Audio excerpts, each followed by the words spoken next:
Okay, good morning. Hemshech Chaim Beis, volume 2. We finished the paragraph on page 1202, Aleph Reish Beis. So let me sum up what we learned, and I'm thinking that maybe we'll go over to Tov Reish Pei Beis, the mimer, the corresponding mimer of the Frierdiker Rebbe in 5682, and cover and learn this same idea with the Frierdiker Rebbe's additions and explanations. But briefly, what we did learn is the following.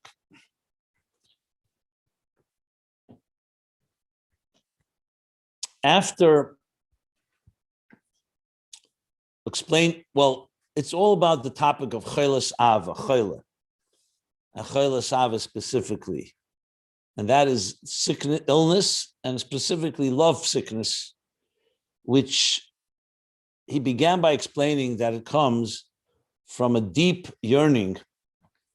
This Choleh, this sickness, this illness and aching comes from a deep yearning and longing that results from a person feeling godliness to the point of seeing it, whether you're seeing it with your eyes through looking and observing the natural wonder of existence,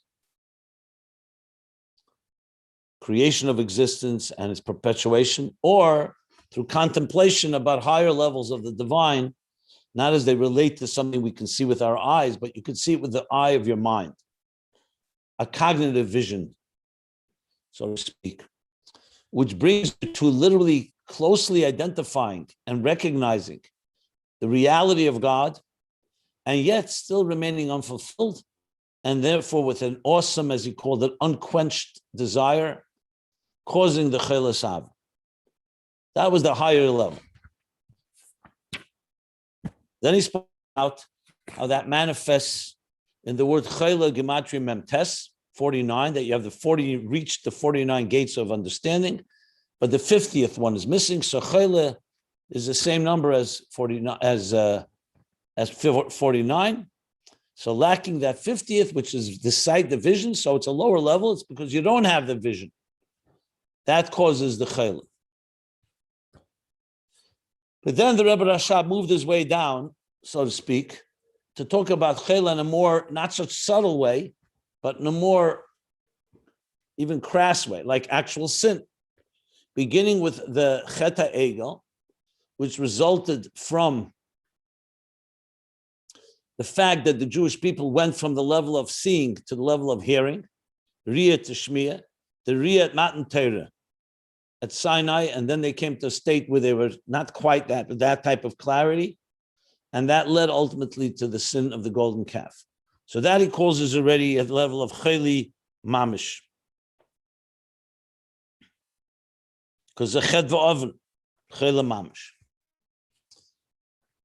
Okay, then the Rebbe Rashab went in to discuss two other types of Choleh, which he called a Choleh Gomur.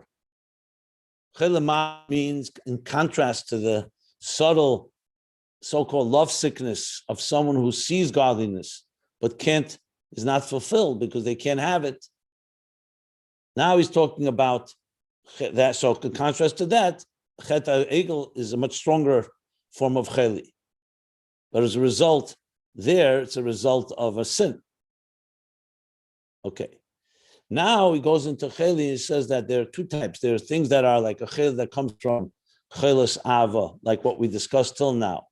And that's a lack, seeing something and desiring it and not being able to have it, causing the person to feel sick. And there's a Choleh, he says, a kilkul evarim, and actually affects the person like a disease, an illness that compromises, like an injury or a wound.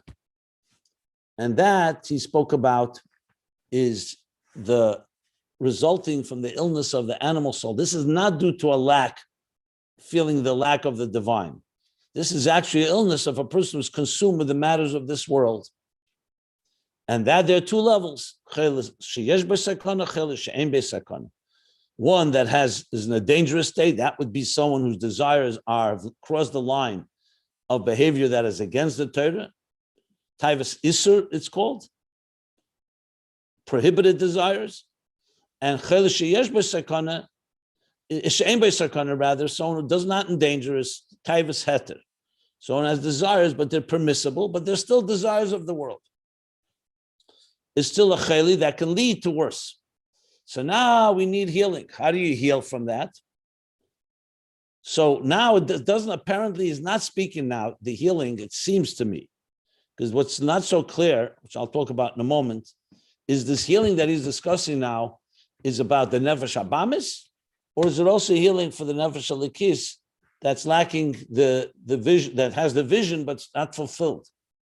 Because earlier he spoke about how that's quenched through samchuni b'sheishes and rafduni b'tapuchim. Back on page 1195, he discussed that, how through Pnimi Satera and through the Makif and through Pnimi, one deals with that Chelasava. Here, it doesn't seem like he's talking about Chelasava now. Now he's talking about a Cheli Mamish. It's not coming from love.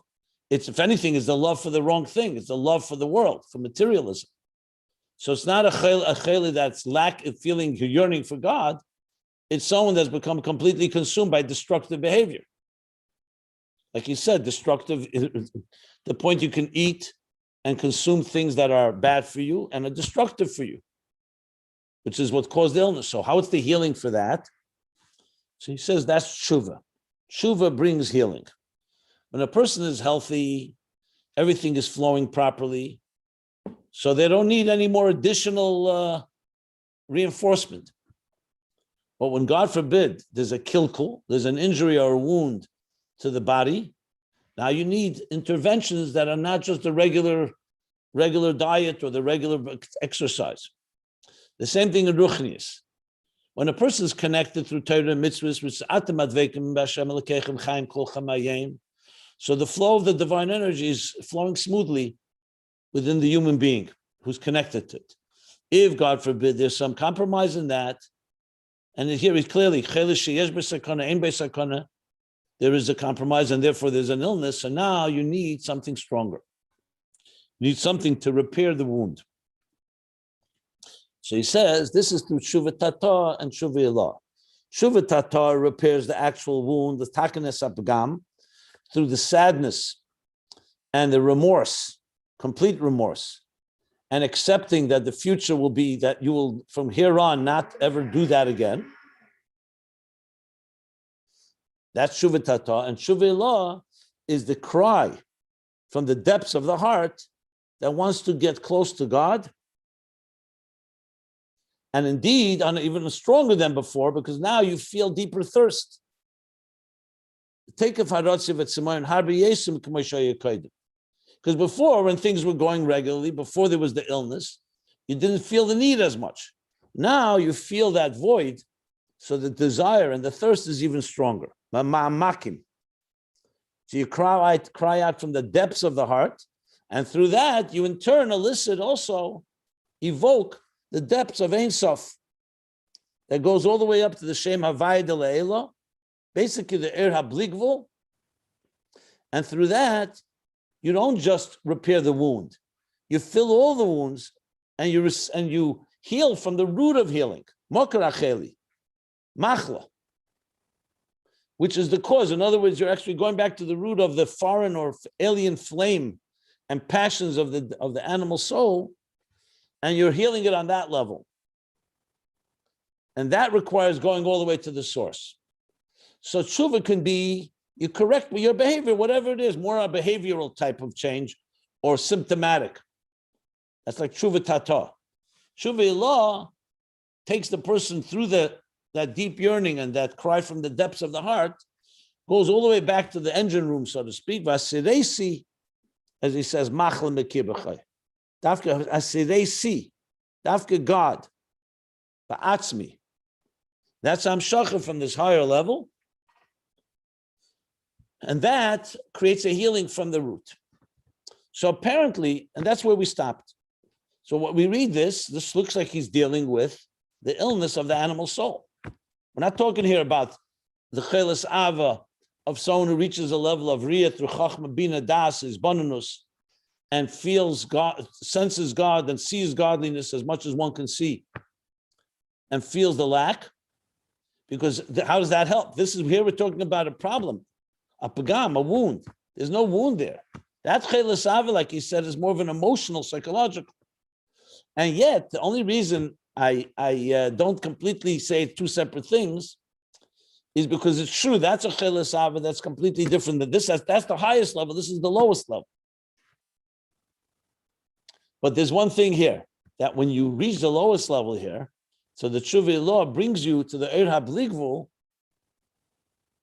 which, if you recall, that was exactly what he was saying. The first cheles ava is a person who's contemplating an Eir Ein Sof and comes to a point of actually visualizing and recognizing its reality and longing for it.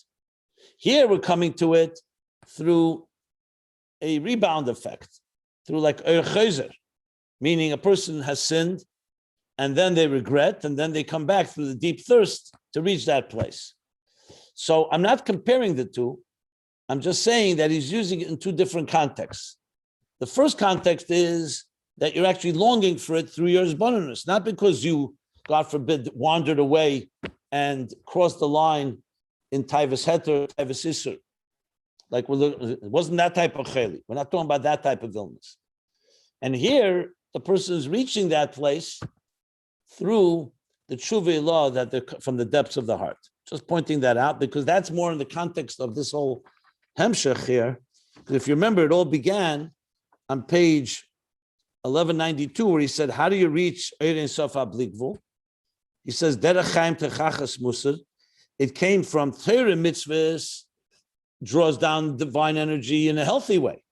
Like we said before, even by Rav Duni B'Tapuchim. So he said, the reich of Torah mitzvahs, but then if you need a reich of tefillah and tshuva, the reich, the scent, the aroma, that reaches into Bligvul because it came from a deep hunger as a result of the sin, a result of a fall, and that's the refuah that comes in that way. We're soon going to learn how that relates to Eliyahu Hanavi, Vayirapeh es Mizbeach Hashem Hahorus, but I just wanted to put that into context here.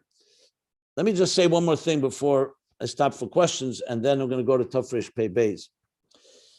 In looking at the Maimorim, where this is all sourced, so it's interesting, to put things into context. As I mentioned, most of this Maimor from the Ayin Beis here is sourced in the Maimor from the Tzemach Tzedek, which is Samchuni Bashishes, which he said around Pesach time, Tov Kuf Tzadi Gimel.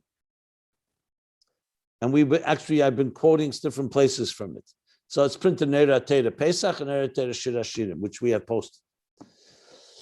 There, however, the order in the Maimor is a lot different, but a lot of the pieces here are straight from there. There's a little more context here in the Ayin Beis. But that Maimor from the Tzemach Tzedek is sourced in the Alter Rebbe's Maimor, Tov Kuf Samach Gimel. 30 years before the Tzemach Tzedek said his Maimor. And there actually does not discuss, there it talks about the illness. The only illness there is the one about lacking, that the illness has come from lacking, seeing the divine, but not able to be fulfilled by it. Doesn't talk about the cheli that is ill due to sins or due to the animal soul. Doesn't even mention it. Tzemach Tzedek does mention it, more than mentions it. He brings it in that context. And the cheli sheyesh b'sakana, ein b'sakana, not even in the Tzemach Tzedek. That's the Rebbe Rashab. But I did find it in other Maimorim from the Tzemach Tzedek, from the Rebbe Marash. Just as an aside, not so relevant to our discussion. The only reason I'm saying it is because looking there, you see the context of the different types of cheli that are addressed. Now it's interesting, the Alter Rebbe is the one that first brings the Gemara that we talked about when he brings the example for cheles ava, that's seeing something and becoming sick because you can't have it, actually sourced in the Gemara. In Sanhedrin, at the end of chapter 8, I think it's... Daf Ayin Hey Amar Aleph. So I just want to point out what it says here. It's completely in a negative context, but as usual, Torah Chassidus especially derives from it a lesson, even Avedis Hashem. There it talks about a Maisa Be'echer, a person who saw a beautiful woman, and his obsession and desire to create a tina is an obsession with her, to the point that the doctor says that if he's not going to be intimate with her, he will die. He became sick, literally sick. And yet, the Torah says, no, let him die rather than in any way be inappropriate. Then it goes on, the Gemara continues, a very fascinating Gemara. Now, of course, all unhealthy love and intimacy is rooted in healthy love and intimacy. So the Alter Rebbe uses that as an example in the positive, where a person says sees the beauty of God and is so obsessed with it that he gets sick, literally sick, because he wants it. That's Choleh Av. That's the Alter Rebbe's Gemara. The Alter Rebbe brings that Gemara. That's cited by the Tzemach Tzedek, and here we learned it the other day, right here, the bottom of page 1200. The reason I mention it is because when you look in the Gemara, it gets even more strange, and I think it's important to point out, if I may. So the Gemara continues and asks a question. So what about? So they suggested, well, before the question, they suggested, you know what? Instead of being intimate with her, can he just look at her? Obviously unclothed. And they say, no, even that not. Can he just speak with her? No, also not. So better become sick and die before he crosses any such line.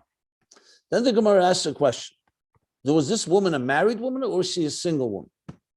If a married woman, then it's understandable. Eisha Sish, a married woman, is one of the arayos, Pikuach Nefesh, is Doichel Kol HaTorah, except three things. Illicit relations. You're supposed to die before you have any illicit relationship. But if she's single, then you don't have that. It's still inappropriate, but it's not necessary that you let him die over it. And yet the Gemara says no, because the Torah wanted to emphasize and create modesty, even among singles, that there shouldn't be such a behavior where people just decide to get obsessed with someone they can have relations. So the Torah goes to that extent and says no. So even though it's not a married woman, it's also not permitted. Then the Gemara asks the question, why didn't he just marry her? Since he's single, so maybe that proves that she was married. And the Gemara says, no, it's not proof. And this is very controversial Gemara, but it says, because even if he was married to her, probably the fires of passion would not be so strong, because there's more passion in an illicit relationship than in a appropriate one. That's what the Gemara concludes at the end of chapter 8 in Sanhed. Now, I'm not here to say this for any sensationalistic purposes. I was thinking about it in context of the Alter Rebbe's way of using this Gemara. Let's apply this now to in Kedusha, in holiness. A person has, remember, all of that happens in the negative, originates in the positive. Shir HaShirim is really the story between the love and the romance between God and the Jewish people. As a matter of fact, I just saw Rabbeinu Bechai in one of the Maimorim, they quote a Rabbeinu Bechai that says that cheshek, he talks, is more than ava, passion, literally, lust. He says that's the whole theme of Sefer Shir HaShirim. Not just love, but actual passionate love between the Jewish people and God. Okay, and the positive. So the Alter Rebbe is saying that a person, he doesn't mention here, that, by the way, the Alter Rebbe's Maimon Tzemach Tzedek, he all keeps saying Cheles Ava of a Neshama in the time of Golus. I keep noticing the Rebbe Rashab has never mentioned the word Golus once. Not sure why, because it says it clearly in those Maimorim, because in Golus, that's the problem. When Mashiach comes, we learn clearly that will be the refuah. Then we will experience God in the fullest sense of the word. The muhus, not just see godliness and not be able to have it. You will have it. That's Rebbe Rashab doesn't mention Golus, at least not till now. So what is the Alter Rebbe saying? So a person has tremendous passion and by contemplating about God. Well, first by seeing God, as he says, that the prophet, the Novi, is showing that by looking at existence, you can see godliness in the Koyach Ein Sof, but even deeper, on a higher level. He's seeing even higher levels of godliness through contemplation, like we learned Chochma Bina Das, to the point that it creates an obsession. You're completely consumed Choleh Sava. You get to the level of being ill over it. And yet, because we're in Golos, again, now the Rebbe Rashab doesn't say that, but the Alter Rebbe does, so you can't have it. Now, it doesn't talk obviously about someone dying from such passion, but it can create Klei Nefesh. If someone can see godliness on that level and not have it, obviously not people like on our level, but on that level, I mean, who knows what would happen? Maybe that's what happened to the three people who went into the Pardes.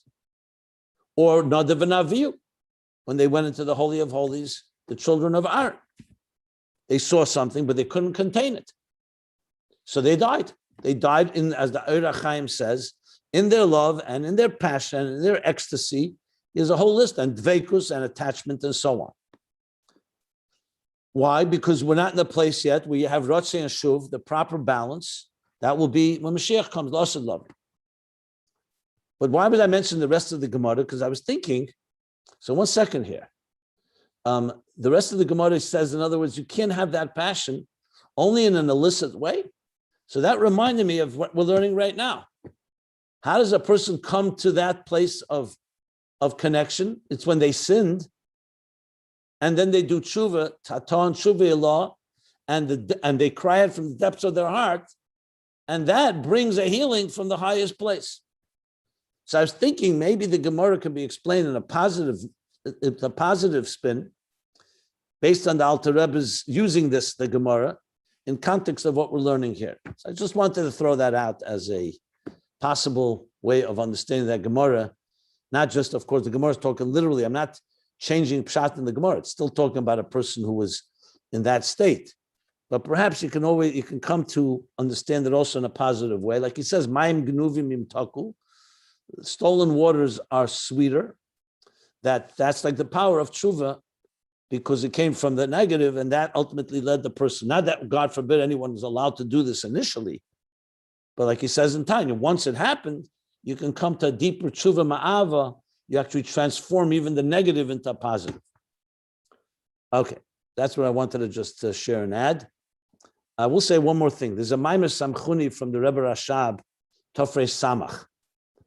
This is Ayin Beis. Tofrei Samach would be 1900, actually. Tofrei Samach is 1900. It's also a Pesach Maimer. And there, he talks about two types of Tainug. One is Tainug of Ur Yashar. That's when a person is experiencing pleasure, whether he speaks pleasure of food or pleasure of holy things. Says that's Ur Yashar. That actually satisfies you. You feel filled when you enjoy that pleasure.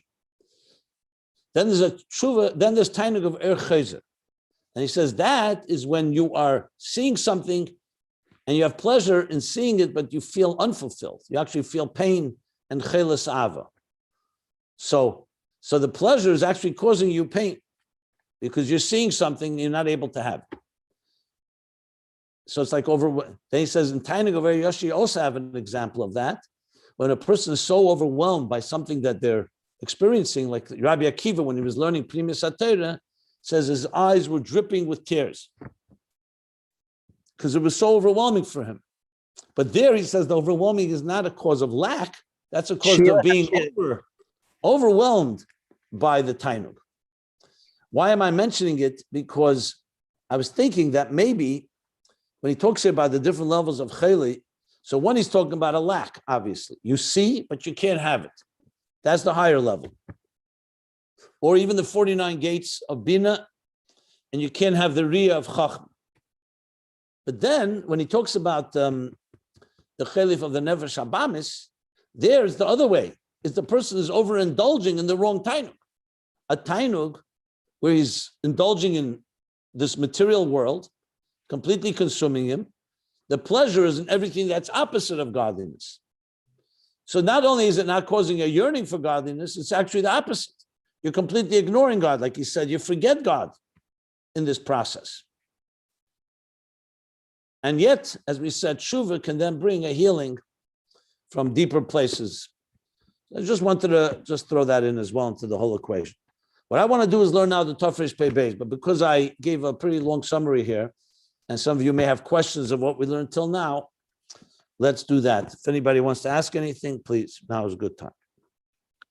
Simon, did you finish the last two lines of this keta in Aleph Reish Beis that you discussed? V'samti me'ir legal. Yes, of course. I even told you where it is in volume 1, in Ayin Beis, volume 1, the Maimer Kiseitze HaBeis. Yeah, we did that. Yeah. Yeah. Any questions, comments, or if not, what I would do now is go to Tafresh Pei Beis because maybe it'll add some understanding of what we're learning here.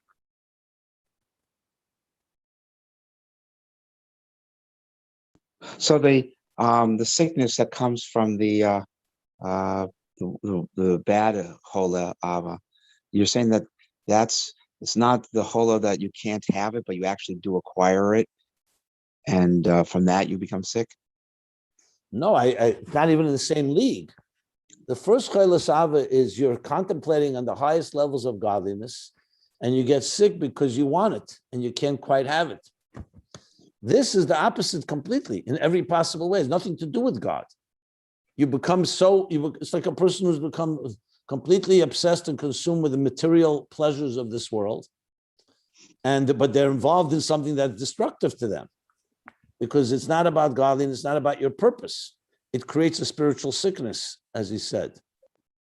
Like a person who is gorging on toxic foods and toxic behavior.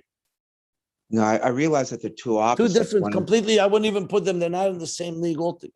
I understand that. They're completely different leagues. But the question I asked was that the low one where you're in Olam Hazeh Gashmi, the type is there, it's not something you're striving for certain pleasures in this world and you're not getting it, like that story in Sanhedrin. Here you're actually indulging it and having it and getting sick from it. Exactly right. That's what he says. If you look at the bottom of page 1200, it's exactly what he says. Okay. He compares it to someone who has high temperature and has no appetite and all that. That's what he compares it to. Just want to see one thing. In Samach Set in the Eira Teda says something interesting. Just give me 1 second. Give me 1 second, please.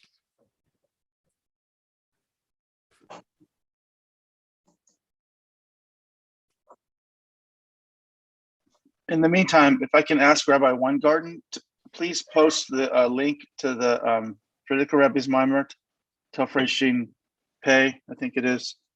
Pei Beis. I think it Pei Beis. So I think it was posted in the WhatsApp group or somewhere before, maybe. Yeah, because it's at Kahath is sold out of that volume. Yeah.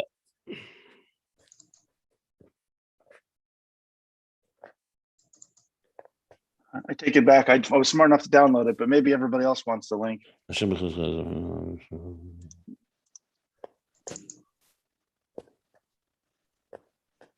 Rabbi Weingarten, no need to do it just for me, but if you want to do it for everyone else.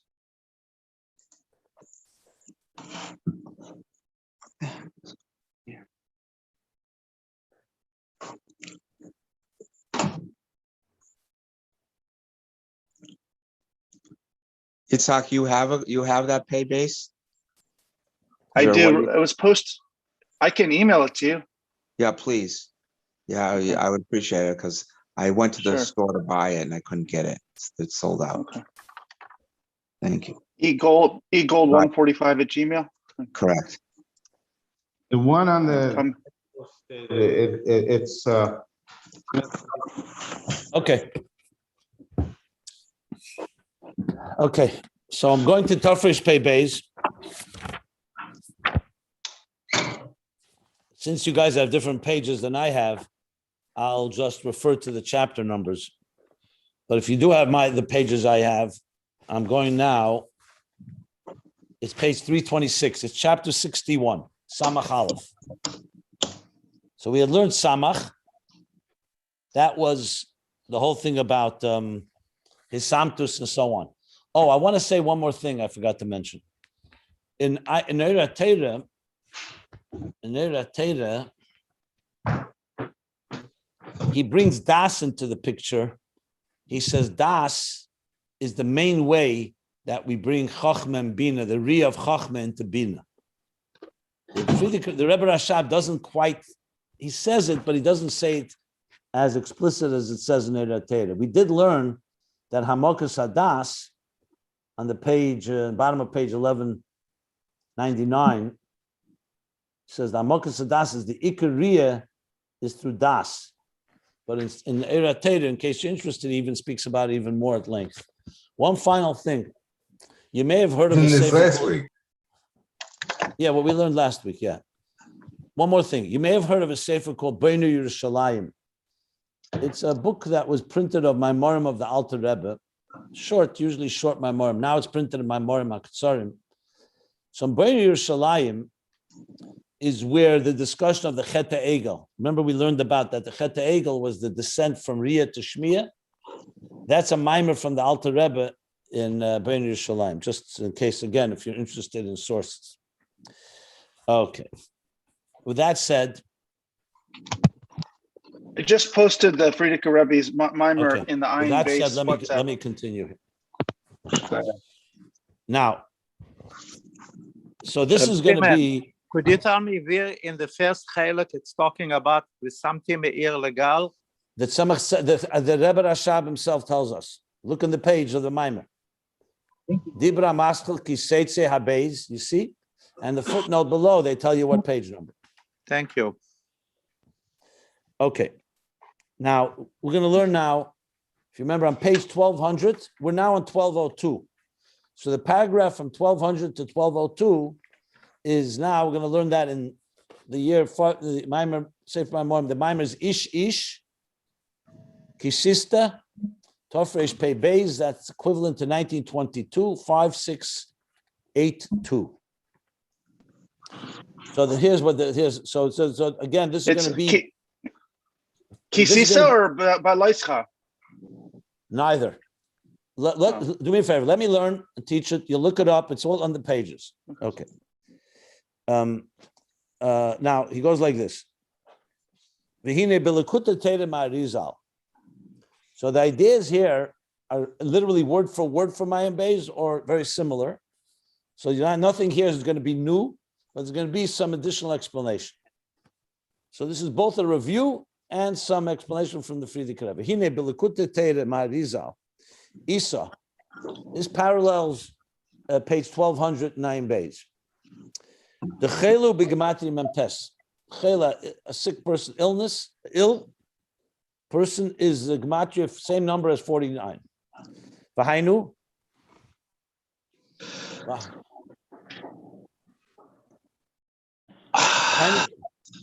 Can everybody mute if you don't mind?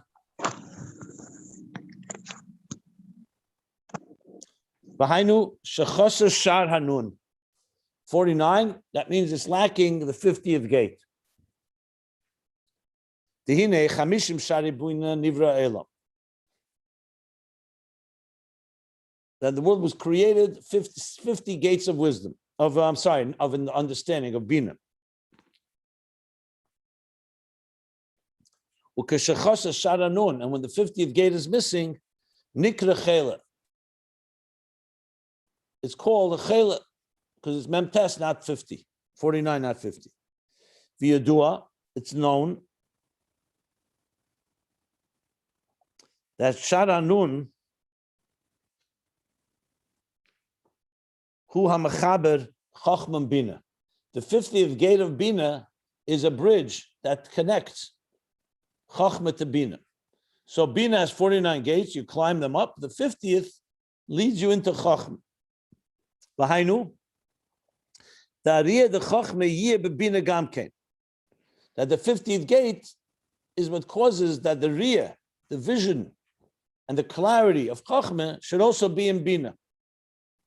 The basogi yeh kamei baskola. that in comprehension should be like in conception. Like we learned, Hasaga is Bina, Haskalah is Chochma. Haskalah is conceiving the idea that has that clarity that we learned about earlier. That also in Hasaga, in comprehension, which is a step away from that conception level, because now you're developing it into fleshing it out, should be like Haskalah.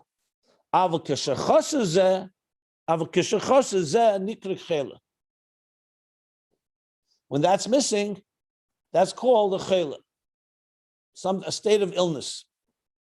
So here, the Rebbe, the Frierdiker Rebbe, I believe, is going to add, even though I had said this when we learned it, that was just from my own understanding. The Rebbe, Frierdiker Rebbe, is actually going to elaborate a bit on this now. Isa b'tikunim, it says in Tikkun Zayar, and if you look below, you'll see the sources for everything here. This has footnotes.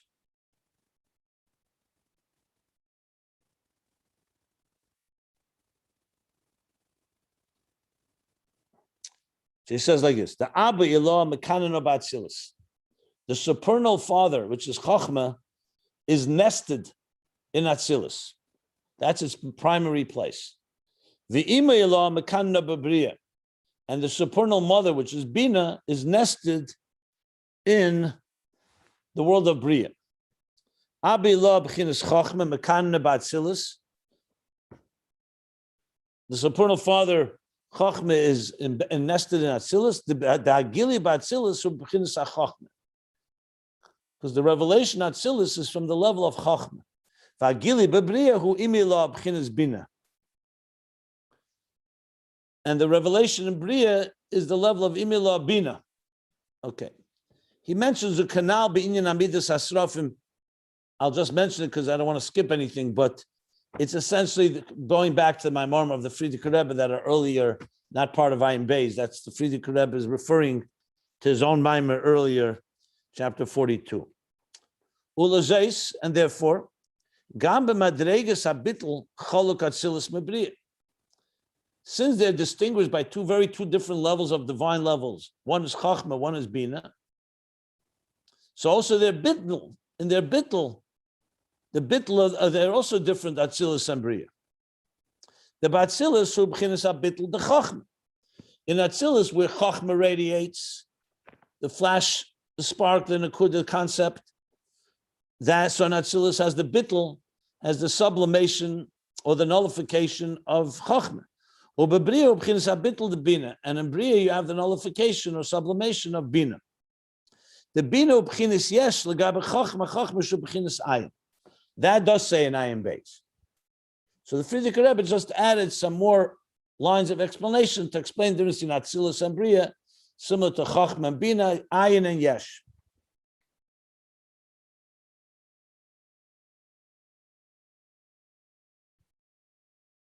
Actually, it doesn't say it right here. He said it earlier. But the Frierdiker Rebbe spells it all out. Well, now we're going back. So since Bina is lacking Chochma, because you only have 49, you don't have the 50th final gate that creates the connection. And that's why it's called a chela, shul chaser, because he's lacking. Because he's lacking that 50th. The Eina Dema Bittel the Bina Legaba Bittel the Chochma. Because it's not comparable, the Bittel, the sublimation or the nullification of Bina compared to the nullification of Chochma.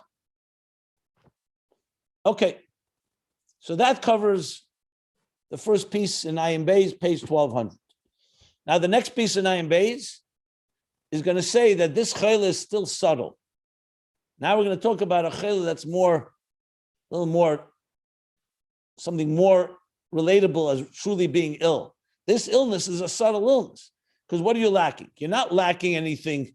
You have godliness, but you're lacking the level of riyah. Before, you had riyah and you're lacking the experience itself, the fulfillment. But now you're lacking riyah. Now he's going to say like this. However,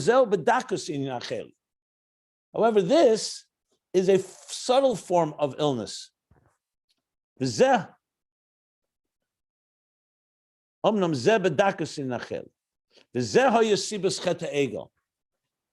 Interesting. The Rebbe Rashab says, Cheli zi sui bedakus. Omnom. Elsewhere it explains that's the Chet Egel. Here the Frierdiker Rebbe moves the omnom earlier, which changes pshat somewhat. Okay, let's see how he goes here. He says, Omnom zeh bedakus in acheli. And this was the cause of the sin of the golden calf. What happened there that caused them to build the golden calf? And that's because they descended from a level of riyah to shmiyah.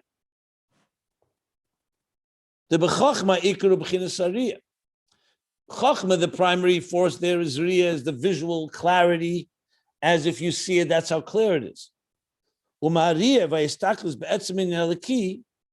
when a person is in a state of visualization and istakos and gazing, which means like an inner type of a focus, concentrated gaze, the etzamin alaki, in the core of godliness, oz lo yasuru kol machshavesov, then his thoughts will not be distracted. He will not in any way go and start thinking about other.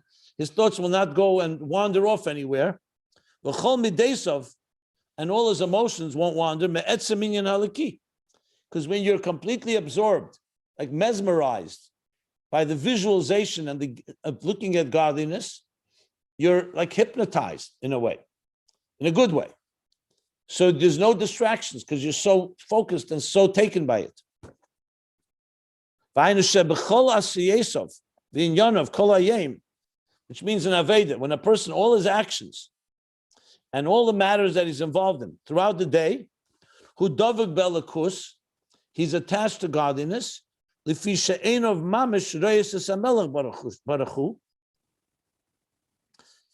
his eyes literally see the melech, the king. The gili zehoy b'matan Torah. This gili was b'matan Torah. The ksiv v'chol ha'am royim. The entire nation saw. They didn't just hear; they saw. Shay b'mailas hariyah belakus. They were on the quality, on the level of seeing and visualizing the divine. Uksiv v'yara am. The Tirgum, and it says the nation saw, and the Targum translates v'choza amma. Chaza amma. In other words, the word riyah in Hebrew is chazai, in Aramaic is chaza, is to see. I guess chaza seems like a focus of what does he have to bring the Targum? I'm not sure, but it could be chazai is even deeper than riyah. Bottom line is, it's all about seeing, that they actually saw. Maybe the Targum emphasizes that it's not just a metaphor, that the chaza amma that they actually saw, which is the level of Chochma. They were on the state, on the level of Chochma. Uksiv yamusu v'lei b'Chochma. It also says, now he brings the source exactly in Iyuv, yeah. Yamusu v'lei b'Chochma. If there's going to be a state of yamusu, of death, it's not going to be with Chochma, because Chochma doesn't allow for death. The b'Chochma hein ba'ariyah v'hein ba'abitl.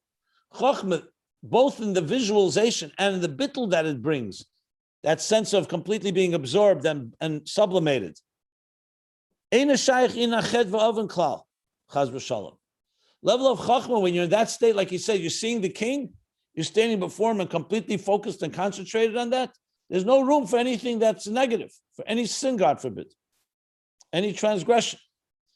Now, just to point out, a lot of this is the Ayin Beis, but there's been the Frierdiker Rebbe added words. First of all, the Vayara Ami added, just to point out, and he also added Hein Ba'ariyah v'Hein Ba'abitl. Rebbe Rashab, I think, did not say that exact language. Let me see.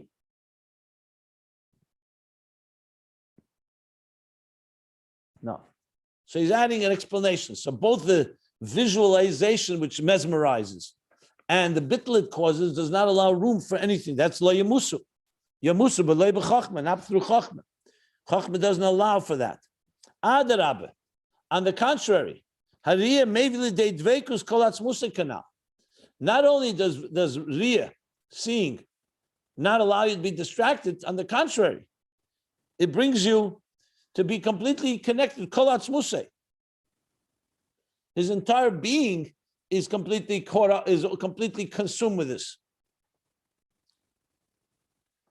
But then here's what happened. Aval, that's when they were standing by Matan Torah, the people. But then that stopped. Matan Torah ended. Moshe went up on the mountain, and the Jews were left alone down below. So they didn't forget what they saw, but they were no longer in the same type of glued and mesmerized by what happened. Aval, k'sheyardu min hariyah el hashmiyah, when the people descended from a state of seeing to a state of hearing, not that they heard, but I mean to say they're no longer in that completely, that fixed gaze that completely protected them. So now, the sham, hine min hariyah el hashmiyah. The sham, the shame of ksher min hariyah el hashmiyah. The sham. The sham, on that level, hine b'madregas atachtenis shayach ched v'avar. So now there, in this new location, they're no longer in a state of riyah. Now they're in a state of shmiyah. There, in the lower levels, there's possible sin and transgression.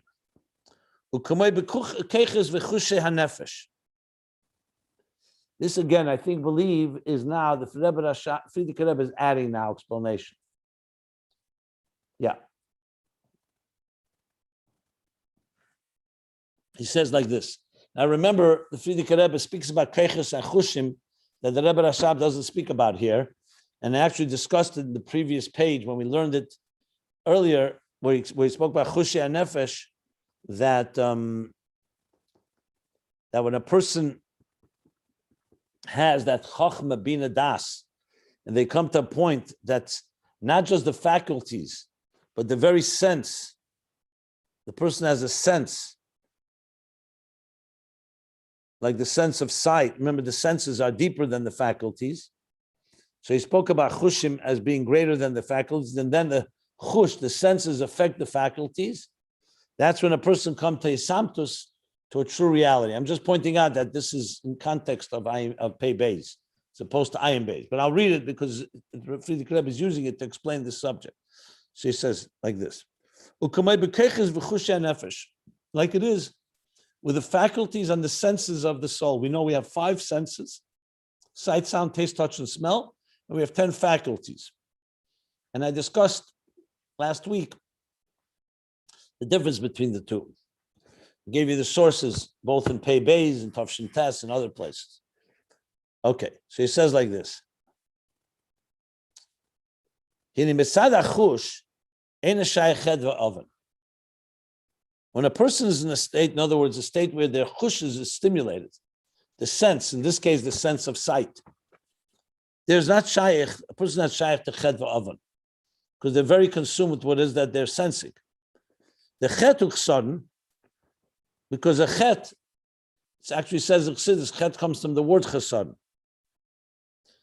Chet is a chesodden, is a lack. Ovan, v'ovan hu ivas v'ikum. The word oven, which is even stronger than chet. So chet is a lack of something, and when you say oven, it comes from the word ivas v'ikum, which means a distortion. Person like wandering off the wrong place. They're crooked. It means being crooked. So chet is more lacking something. So when a person is doing a chet, they're not doing what they should be doing. So there's some lack. There's like a void, a vacuum. Oven is worse because oven is actually making you crooked. It's a distortion. So he says, chet oven is ivas v'ikum u'kamoi shenira b'muchish. As chus de losnit fell in the zach. Okay. That when a person is in a state of a chush, like for example, if you understand something with your mind, doesn't mean you can't wander off, you can't lose sight of something because it's in your mind. But when your chush is consumed with it, when, like we said before, when you see something and you're completely mesmerized by it, the chush captures your whole spirit. So in that state of being, he says in Yiddish, the lust fell in the zach. It doesn't allow any lack in the thing. And this means, it doesn't allow you to really look elsewhere because you're like, as I said, mesmerized by it. The truth is the same things with chush hashmiya. If you're listening to a very powerful song, let's say, or melody, so it's much more powerful than any faculty. It doesn't have the pneumius of a faculty. A pneumius means you understand it, you appreciate it, but it has a certain hold on us. That's what the chushim have. They have a hold on us that has a certain strength that doesn't allow you to wander off, or in this case, lack. It's going to say about the wandering in a minute. His phone's up. And also does not allow ivas v'ikum, that there should be any distortion or any crookedness or any going away from the point that you're at. But in contrast, due to the faculties, the efshali chet ve'ivus. The faculties are not strong enough to prevent a lack or a distortion. Like we see in the faculties of human beings. Shalulius or shalulim lites. You can have faculties, they can be very good faculties, but they're capable of making a mistake. Huba Aveda, what is that in Aveda? Huseichel v'asaga. In Aveda, that's conceiving and understanding. Ve'emuna. Oh, 1 second, ve'emuna. Oh, here's how it goes. What's the difference between keiches and chushim in Aveda? The keiches is like seichel and asaga, conceiving and understanding, and emuna relates more to the chushim. The seichel v'asaga shem keiches hanefesh. Seichel and asaga, which means chochma and bina, basically. When you conceive and understand an idea, there can be a mistake, there can be a lack and a mistake. Mashengen b'chusha nefesh show inyan ha'amuna. Chusha nefesh, which she's identifying now with amuna, with faith.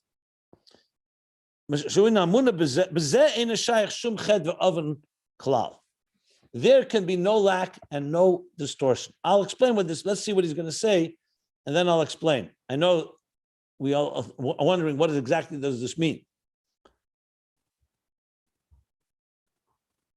V'zehu inyan hacheli mitzad hakeches.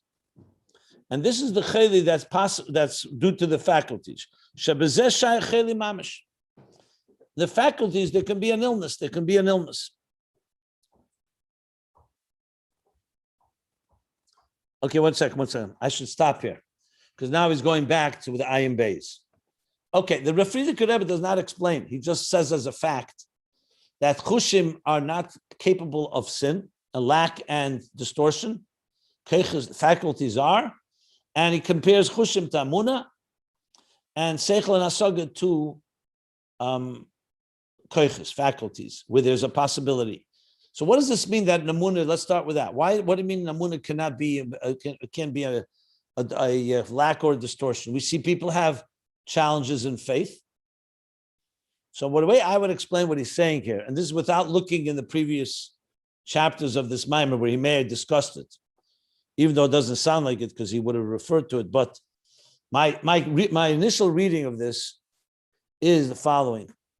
The Rebbe once said in the Farbrengen that a question does not weaken Amunah and an answer doesn't strengthen it. Because Amunah is a person has faith, they're completely connected. It makes no difference. Nothing can shake it. Now, of course, Amunah can be shaken because human beings have human beings. Look, we have Nishanis tests right now. Look what happened last week in Miran. So Amunah can be shaken by people. But you see the people that hold on to their Amunah, that's because the person is weak, not because the Amunah is weak. But the people who hold on to Amunah, nothing can shake Amunah because it's unconditional connection. That's not based on anything that's logical. Now, why he compares that to Chushim, we'll talk about in a moment. But first, let me explain. So when Amunah is in place, nothing can weaken it. You could say Amunah is not in place, and that's when a person is prone to weakness.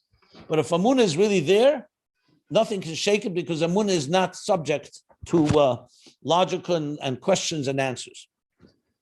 Whereas Seichel, if you're going purely by Seichel, so you know what? Today I understand, tomorrow I don't. So I have a doubt. So Chet v'Oven is much more possible when a person is controlled only by seichel. When emunah is controlling the person, you're always connected. Okay, that's what I would say about emunah. Now, why Emunah is is not a chush. why is emunah a chush and seichel is keiches? Okay, so my understanding, based on the Maimorim that talk about chushim, when we say, for example, when a person sees something, seeing is believing, hisamtus, which is why the din is ein eid nasa dayan. A person who is a witness to an event cannot sit in judgment. So, for example, if a judge was walking down the street and he saw something happen, a crime, or whatever, something, then it's brought to trial. Can this judge sit in judgment? The answer is no. Why? Because Kivin the Chazyuni, the Gemara says, since he saw it, he no longer can be objective. Because seeing has an effect on us that creates a reality.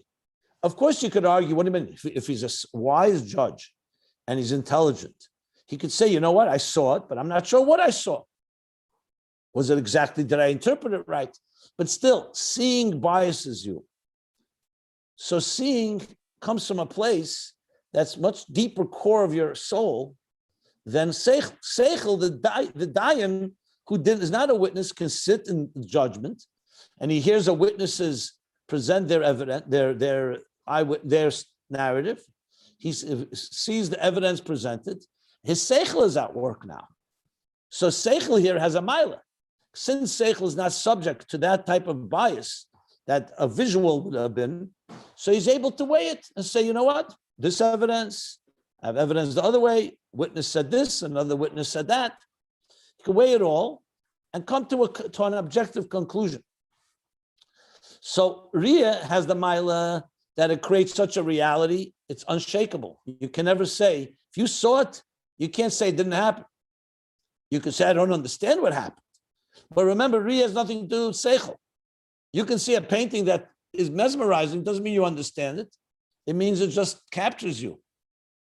So in that context, emunah is like Riyah, or in this case, emunah is like a chush, because it does something, it's such a reality for the person who has emunah.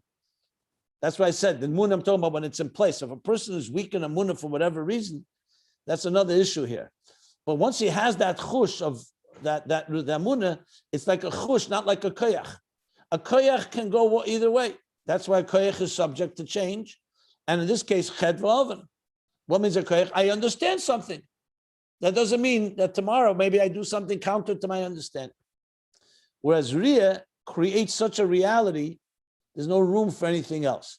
The fact that they did the chet egel because they moved from Riyah to Shmiyah, but had they stayed in the state of Riyah, it would not be possible.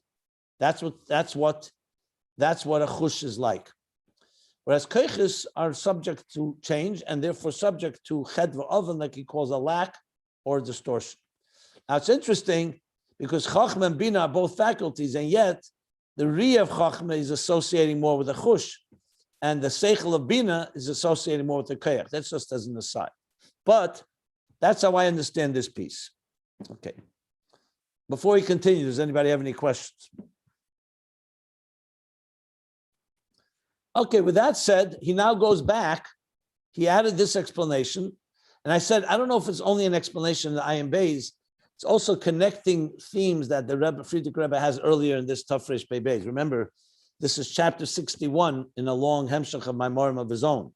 So there are themes that are exclusive to Tafresh Pei Beis, not Ayin Beis. So that's part of that. But since it was part of this discussion, that's why I read it. So now he goes back and connects it to the next stage. So I'm going to go back to that line, which I said I should have read afterwards. He says like this.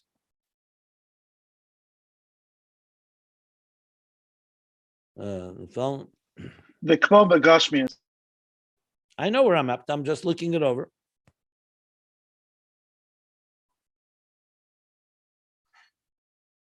Who inyan hacheli mitzad hakeches shebezeh shayich cheli mamish, and this is the cheli. So in other words, cheli, which is a lack and an illness, is only possible when you're not in the state of what he said, Riyah. So when the Jews were no longer in a state of visual, they came to Shmiyah, Bina, which is like the state of Keiches, not Chushim anymore, that's where they were able to do an actual sin, which is the sin of the golden calf. Okay. Cheli, now he calls it Cheli Mamish.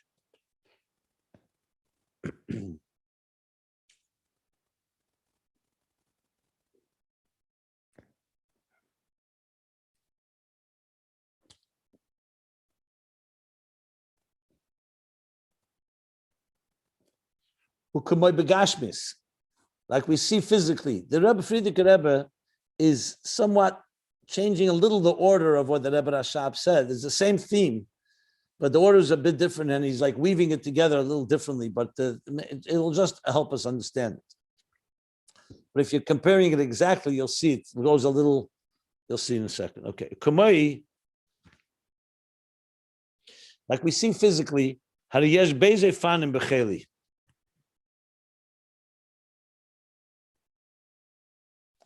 There are two types of illness. Echad chelas ava. One is chelas ava, the love sickness we've been learning about. Shul chelas hatshuka v'achesef.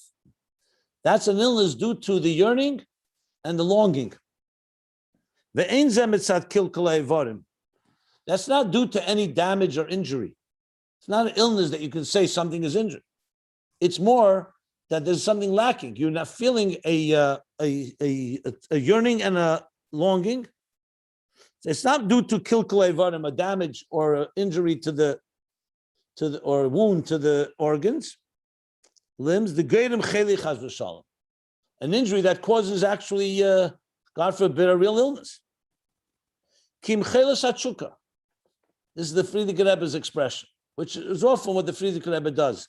He very, what's the word for it? Very articulate, and uses, he gives things names and categories. Chelas hatshuka, the illness of yearning. Another word for chelas ava. Ukumay be'echot shehila b'libei tina. And now he brings that Gemara that I elaborated on earlier. Like you see, that shehila b'libei tina, somebody that saw something beautiful and arose in his heart a obsession with it.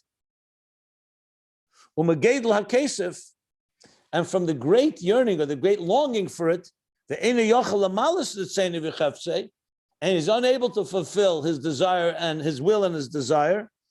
Hu nichla mizeh, became sick from this.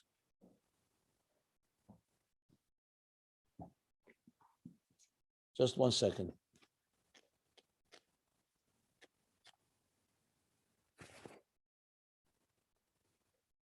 Okay. What is kosef, Rabbi? Kosef? Longing or yearning and longing is the truth. And so from the word chesef, nichsef nechsafti, that I strongly longed. That's a very strong, deep longing. Okay.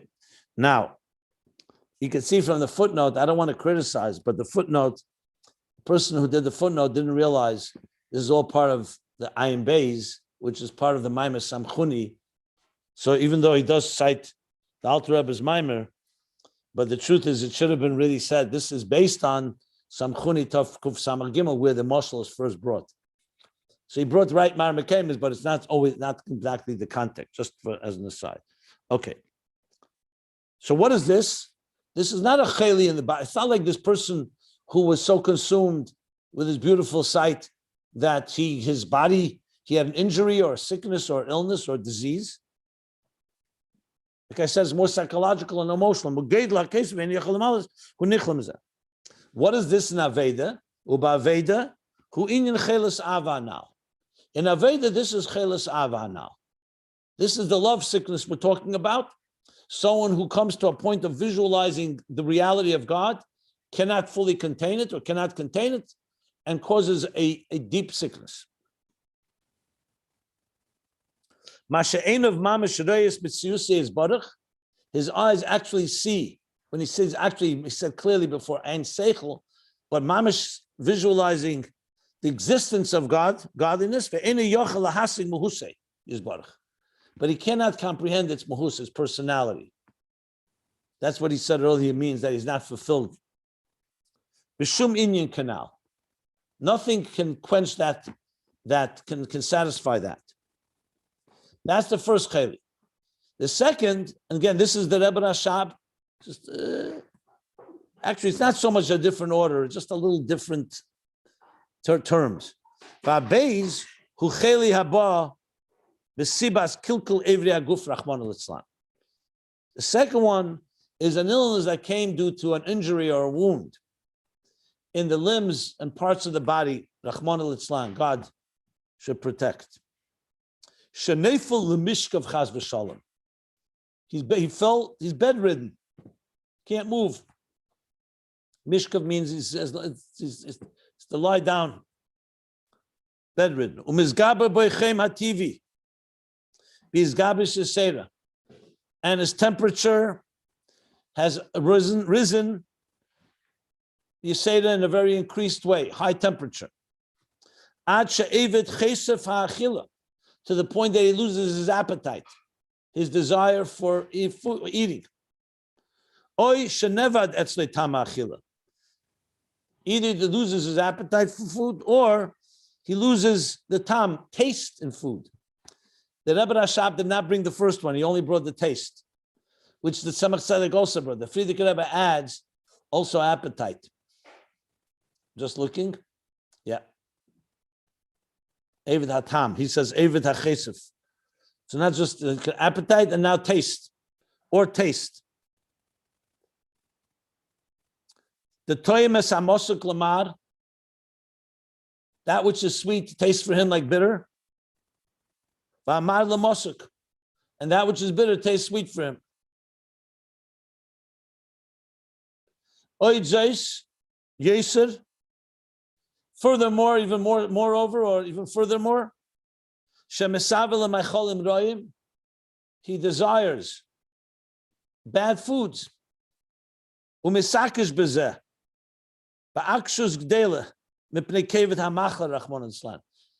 addition from the Frierdiker Rebbe, and he is obstinate. He's stubborn with akshus gdela, with great stubbornness. With great stubbornness, because of the heavy illness, because of the strong illness. So in other words, not only is he eating bad things, he also insists on doing so with this very strong stubbornness due to the strength of the illness, and due to ribi hachem. 1 second. Let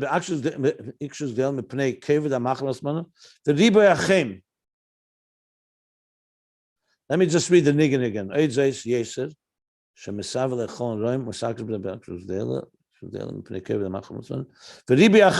the high temperature. He chooses destructive foods. I'm not sure how to read it. You can read it both ways here. First, he began, furthermore, that he desires bad foods and he insists, he's obstinate about it. Maybe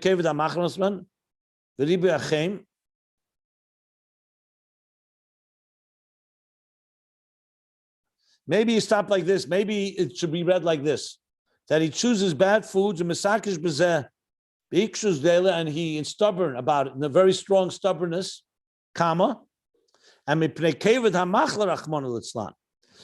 to the strength of the illness and the heavy and the high temperature, I think that's the way I would read it. It reads better that way. That he then chooses, he says now mazikim, not just bad foods, but destructive foods. So that's the physical example of this physical illness, which, as I said, is a very different illness than the one that is what he calls cheli ha-chuka or chelis ava, because chelis ha-chuka, because that's due to lack. He's yearning for something, can't have it. Now he's talking about an actual illness that has affected his whole being and his behavior and his appetite and his food and so on. What is this naveda? The first one, the aveda, was chelis ava, like he said. There's love sickness. Now what is it? It says v'cheinu beruchnius. Same it is in ruchnius. Again, this is Rebbe Rashab Ayin Beis with additional lines of explanation. What is it beruchnius? Here we go. The Kashem is going to compare this. Kashem is gaber chem hativi the nefesh abamis b'dish be'esh. And that is referring to that the high temperature, the heat. Here is Naveda Ruchnius is the passion of the alien or strange fire, foreign fire of the animal soul's desires. B'dish be'esh, burning flame, passion. B'dish be'esh atayva, of the desire, v'ritzein is zores, and the strange desires and will. Strange meaning strange from Torah. Like it says, Aveda Zara, Aveda Shazara Loi. It's strange. It's not what God wants, not what the Torah wants. Strange, like Machshava Zaras, strange thoughts. It means other thoughts that are not appropriate. So he says like this, Mihavle Elam Hazeh, from the vanity or the hollowness or the emptiness of this world. And he focuses and concentrates his das in depth, because basically he completely invests himself only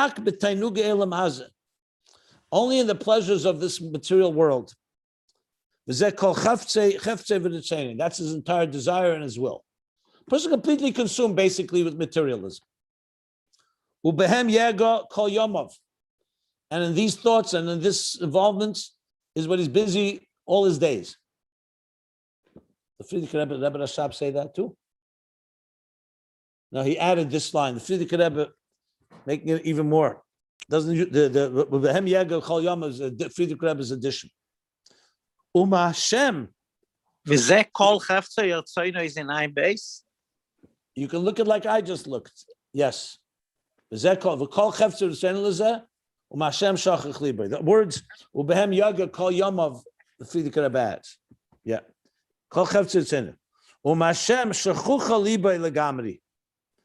And from God, his heart is completely forgotten. Has completely forgotten. Completely been busy with something else. Which means, this means he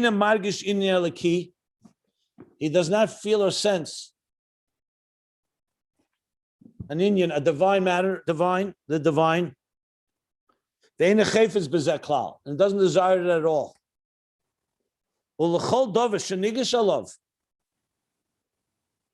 And to everything that he approaches, he says now in Yiddish. In other words, his attitude and approach to everything, his outlook. Anything that he approaches, anything that he's encountering, or he is involved with,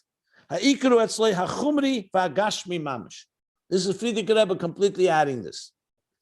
The primary thing for him, anything he approaches, he's looking for the crassness and the physical. In other words, it's all about the outer surface of the material that he's seeking. So whatever he's encountering, he's thinking of it in terms of chumri means crass or coarse, and gashmi means physical. Basically, that which is the superficial on the surface level. So money comes his way, he thinks of it completely from a point of view, what's in it for me? Instead of how could I use it to give tzedakah or help somebody? Just as an example. And same thing with everything. Everything he approaches, instead of looking what God wants you to do, he looks what is the chumri and the gashmi. Va'ruchni eina tefes mokem etzlei. And the ethereal, the spiritual, does not matter at all to him. Tefes mokem doesn't just mean he doesn't care. It doesn't count. It's completely irrelevant and non-value. It doesn't have any. Tefes mokem means it doesn't carry any. It doesn't have any interest. What's the word in English? Tefes mokem. Any value? Values, yeah, I said value. Tefes mokem is like the whole thing doesn't completely. Means No, nothing. Because he doesn't recognize at all. This, by the way, is all addition of the Frierdiker Rebbe. Disinterested. It's much stronger than disinterested. Tefes mokem means that it doesn't have any value, not just his fundamentally. He doesn't recognize at all. He doesn't in any way appreciate or recognize an inyan ruchni, a spiritual thing. Lefishu rochik mezelagamri, because it's completely distant from it. This is not uncommon that the Frierdiker Rebbe would spell out a lot more than the Rebbe Rashab in matters like this. First of all, he's driving the point home. Secondly, maybe because it's a generation later and people needed to hear more bluntly than the Rebbe Rashab, who said it more, a little more briefly. But it's not uncommon. The Frierdiker Rebbe sometimes goes like this for pages, where you can really describe very sad scenarios of people who are completely distracted or not an ungodly place. Anyway, all this is still the Frierdiker Rebbe's lines. Yeah, these are lines of the Frierdiker Rebbe. Then he continues. So he's saying, we're not talking about a person that doesn't do mitzvahs. This person that we're describing here, that doesn't care, recognize and care, and doesn't value in any way ruchnius, even though he performs mitzvahs, but it's like in a form of mechanical mitzvahs, like you just, like by habit, by routine, robotic, by rote. It's an expression in the pasuk. The Novi speaks very harshly. Mitzvahs anoshim ulamoda in Yeshaya. Mitzvahs anoshim, people doing it like culturally, or this was how you were trained to do, so you just go through the motions. Not because it's like literally like a parrot. I gave all the words, mechanical by rote. Obviously, I talk about this a lot, so I have a lot of words for it. Now he goes back and cites with the Rebbe Rashab. This is back to the Rebbe Rashab. U'kamoshe kosev kiponu elai eiref.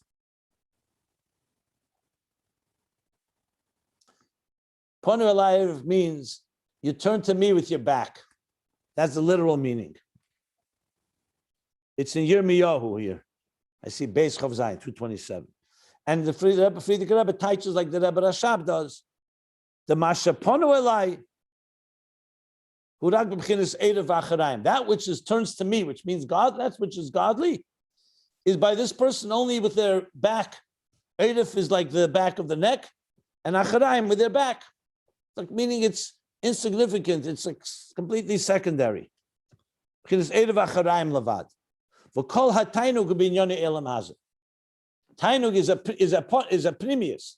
Acharayim is like I do it. But I do it only to be yetzer, like only as a secondary thing. Where is his tainug? Where is his face? His face, his back is to God, and his face is to the pleasures of this world. That's basically what it comes down. So you have here, the king is standing here, God. You have the world right here. You're right in between. Instead of turning to God, you turn your back to God, and your face and your pleasure and your investment and everything you care about is in material desires, if you want to have a visual picture of it.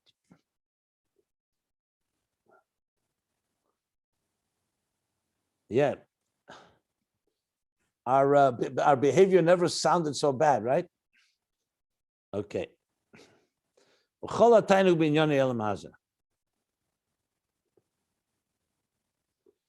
Ah, wow. Okay, the Frierdiker Rebbe now adds another line. Wow, this is a strong line. And this is the size, the complaints, the what's the word, the right word? The grievance of the prophet on the time of Golus.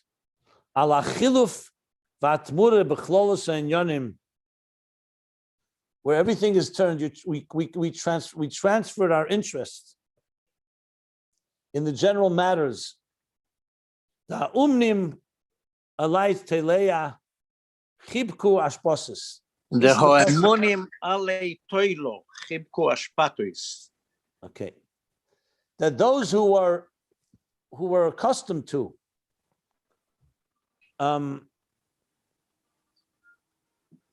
what do we say? We translated this. Yeah, alei toilo is like toilas shoni, to the highest. Those that were accustomed to royalty, now are embracing garbage, waste. But the Frierdiker Rebbe adds that this is the grievance of the prophet. the grievance of the prophets who sees what happened in Golus, that which was royalty has become now those that instead of have turned to collecting garbage or embracing garbage. Bisman HaBayis, the Frierdiker Rebbe explains. Again, the Rebbe Rashab just brought the posuk, which is also Tzemach Tzedek.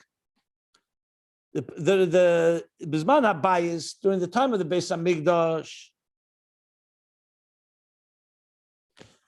Amunim Alai Er Vigili, we were brought up, trained, and dwelling Er Vigili. That was what we were involved in, light and revelation. V'ha'anocha ta'aruchni iker, and it was a given. The anocha it was a given reality that the ruchni spirit was primary. V'hagashmi tofla laruchni, and the physical was secondary, a means or secondary to the spirit, to spirituality. Ubizman hagolas, it turned around completely. What they hold precious, what they embrace, and what they hold precious is the waste. Kol inyanim hagashmim, all physical matters, the sharsham v'savusum epseila shalmaila. Their root and their creation comes from the waste from above.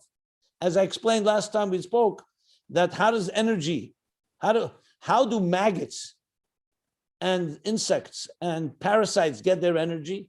They don't get it directly. They're feeding off the scraps. They come to gather the scraps. That's what they do. So Ruchni is the same thing. How does Klippa, how does the physical, the things that are the means in this world, how do they get energy? They get it like the scraps left over from Gedusha, like with the Shmomis Yadayim Tetapish, that the spiders, they gather. It's like the dogs under the table of a king's palace who eats from the scraps that are thrown on the floor or fall on the floor. That's the waste. So as Zman HaBayis, everyone understood what was Ikar was spiritual and material was secondary. But in Zman HaGolus, he says, what they embrace and they pull precious is the garbage, which is the physical things whose root is from the waste from above. Pseila Shalmaila. Okay.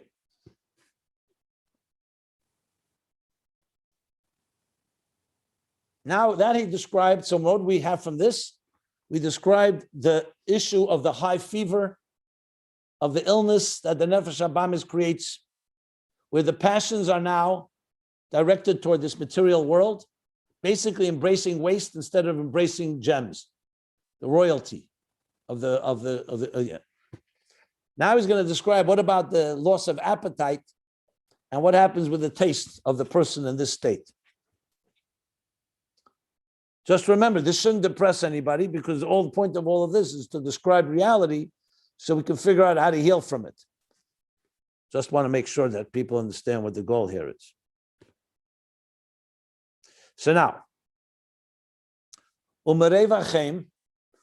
from this intense heat, or from this high temperature, or from this intense fiery passions, they lose taste. They lose their taste in food.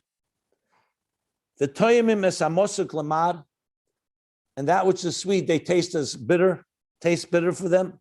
What does that mean? That the divine energy and light, which is sweet and pleasant to my soul, they now taste for this person as bitter. Godliness, which is fundamentally sweet and delicious, tastes bitter. And that which is bitter, shehein, hanoz gashmim, the pleasures of the physical pleasures, heim lemosuk. They're for this person who's ill, sweet. The bezeu einig nafshe. In this, his spirit gets pleasure. That's where his nefesh is getting einig. And this is all due to the illness. Illness here meaning a distortion, essentially. He's wandered away from that which makes, it's like a person who is physically doing all kinds of destructive things, eating destructive food, but he thinks it's sweet and everything is great. So when you're in that place, you can convince yourself that that which is not good is great, and that which is great is not good. That which is healthy is not healthy, you think, and that which is not healthy, you think is healthy. Putting it in more psychological terms. Okay, so this is just elaborating on the Ayin Beis. Nothing new fundamentally, just makes it a lot more, let's put it this way, drives the point home more. Any questions? Because again, we learned this already, so there's nothing, there shouldn't be any new revelations here. Now he's going to go to the two types of illness, the one that has danger and the one that doesn't have danger. I have a question, but only if this is the end of the class. If you want to continue teaching today, then I'll hold back. I'm thinking now it's 11:30. Probably should stop here. Yeah, because unless I finish the paragraph, which I'm not going to do now, too much. Maybe I'll stop here. We'll end on an upbeat note, a happy note, but let's hear your question. And then we'll finish tomorrow. I'll finish till the end of this paragraph, which essentially covers the Cheli. The tshuva part will come later. What page is that in your book? In my book, I'm right now on page 328, Shin Chav Ches, middle of chapter 61. And in chapter 62, he's going to go back to the healing, which is, we still have to learn. Okay, we'll learn all this later. Let me stop here. Go ahead. What's your question? My question is more in the Chassidus applied area, more generally. So, although just coming straight out of the material here from particularly the Frierdiker Rebbe, which is just an expansion on the Rebbe Rashab. So the notion is that because there's no Beis Hamikdash now, and we're in Galus, so there's an absence of the divine presence in this world, and therefore people do not see godliness, and at best they're they're sort of on the 49th rung of the ladder, and at worst we see much worse. In terms of the lower spiritual degradations or lack of spirituality. But it's almost seems like a fait accompli. So people are engaging in inappropriate behavior. They're not delving into ruchnius. They're not close to Hashem, but Hashem's not here. So it's almost like Hashem's not here. I'm not defending bad behavior, God forbid. I'm just saying it's a tall challenge for a yid who's in a world without God being apparent. Let's put it that way. Of course, he's present, but not apparent. That he may stray, and he may follow his taivas, and it almost seems like it's a fait accompli. If we had riyah, if we could perceive better godliness, then we would be attracted to it. But because there's no godliness that's apparent, so there's a temptation for the yid, for any human, to follow their taivas. And also, if we're spiritually ill, because we're not davuk, we're not clinging to godliness. So, okay, we may be dying spiritually in a sense. If you're not climbing, you're going down. But then, so if someone is meet goses, if someone's goses, if they're sort of deathly ill, well, so then what do the doctors do? They give the patient palliative care. They make them feel good. If you're going to be sick, well, at least make you feel good. So in a sense, a Jew. Okay, so let me respond. Let me respond. What you're asking is the question that for 6,000, almost 5,500 years, people have been asking. That's why we were given a Torah and mitzvahs, and that's why he brings tshuva, brings healing. This is the challenge. God sent us to a world exactly like this type of world, where there's this, where you have choice, and there are people who are constantly working on this. This is the big question that we all deal with, and the answer is that's the purpose of existence, to come here with these challenges. And there's no fait accompli because we have free will, There's a whole sefer of Tanya written just on this subject matter. How do you deal with the fact that we have temptations and you can't get rid of them? And the whole issue of the Beinoni and self-control. So it's not a 1 minute conversation. I would say that's why we learn Chassidus. That's why we have Torah and mitzvahs. That's why we gather together. We bring strength to each other. And each of us has to do our part and do our best. And each of us, everybody has their accountability that they have to have. I'm not even getting into now the different challenges people have. Some people born a katinik shenishba, born into captivity, who don't know better. But we live in a world that's exactly the world God wanted. It should be this. He wanted a world not of the Beis Hamikdash. He wanted a world like this, where it's concealed, and we work hard on finding God. There would be no purpose to the whole purpose of existence is a world like this. If God made a world where you could see, he wouldn't need to create anything. What does he need that for? Godliness is revealed in godly levels all the time. He wanted a world that's tachtenim, chapter 36 in Tanya. The Savak, he wanted a desire. His desire was a world like this, where there is all this illness and this darkness and tragedy, and where the wicked prosper and the good suffer. And I can go on and on and on. A world, mole klippos v'sitza achra.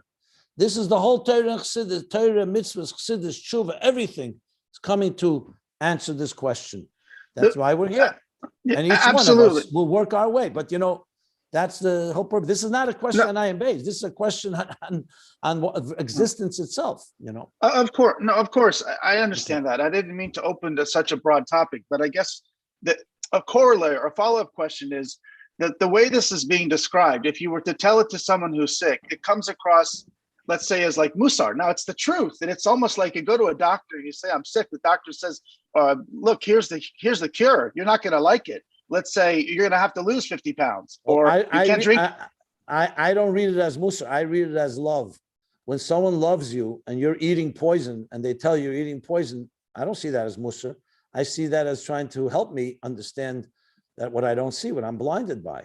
So the Rebbe Rashab, Chassidus talks about it with love. If you don't love someone, you don't tell them they're eating poison. When you love them, that's what you tell them. And He's writing to mature adults here.